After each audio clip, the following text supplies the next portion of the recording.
Sobrang ganda to, lumalakas yung bass niya and all. So yun, konting upgrade lang, mag-upgrade ka lang ng head unit mo, ma-enjoy mo na yung stock speakers ng sasakyan mo. Nagtatanong sa atin kung gagana daw ba yung Apple Music nila dito sa Android head unit natin. The answer is simply yes. Once na nakakonect ka na sa Apple CarPlay, automatic na yan na magpi-play yung music mo dito sa Apple CarPlay mo. Diba ganyan to, nagpi-play tayo ng music, diba?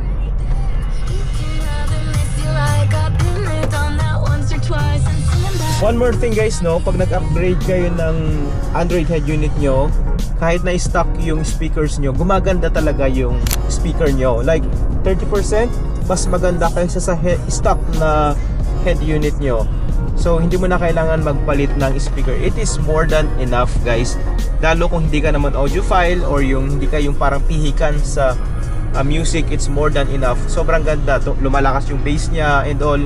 So yun, konting upgrade lang, mag-upgrade ka lang ng head unit mo, ma-enjoy mo na yung stock speakers ng sasakyan mo.